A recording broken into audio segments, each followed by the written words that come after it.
Yana o'sha nozikkina, kichkinagina hayotimiz uchun o'ta muhim bo'lgan organ oshqozon osti bezi haqida. U bizning yeyishimizga, ichishimizga, umuman bizning qanaqa yashashimizga, ya'ni turmush tarzimizga judalar sezgir bo'lgan organ. Zamonaviy ovqatlarning 60-70% ayniqsa shirinliklar, gazirovkalar, qovurilgan ovqatlar, kola, energetik ichimliklar, ko'p yeb ichish, spirtli ichimliklar oshqozon osti bezini aniq barbod qiladi. Ma'lum bir vaqtdan keyin uning faoliyatini umuman izdan chiqarishi mumkin. Noto'g'ri yeb ichishimiz oqibatida oshqozon kislotasining sifati buziladi. Bu esa oshqozon osti beziga juda katta nagruzka. Uni juda ko'p insulin va ferment ishlab chiqarishga majbur qiladi.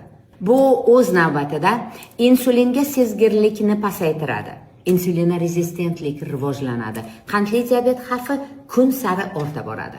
Spirtli ichimliklar esa pankreatitning eng asosiy sabablaridan biri hisoblanadi. O'tkir pankreatitda fermentlar oshqozon osti bezini o'zida, ichida faollasha boshlaydi. Yallig'lanishlarga, to'qimalarni zararlanishiga sabab bo'ladi. Oshqozon osti bezini asrash oddiygina qadamlardan boshlanadi. Bular birinchi navbatda to'g'ri ovqatlanish, shakarli mahsulotlarni keskin kamaytirish, yallig'lanishni chaqiradigan oziqalardan tiyilish, suvni normada ichish. Agar oshqozon ichak sistemasida muammolar bo'lsa, ularni tezgina bartaraf etish.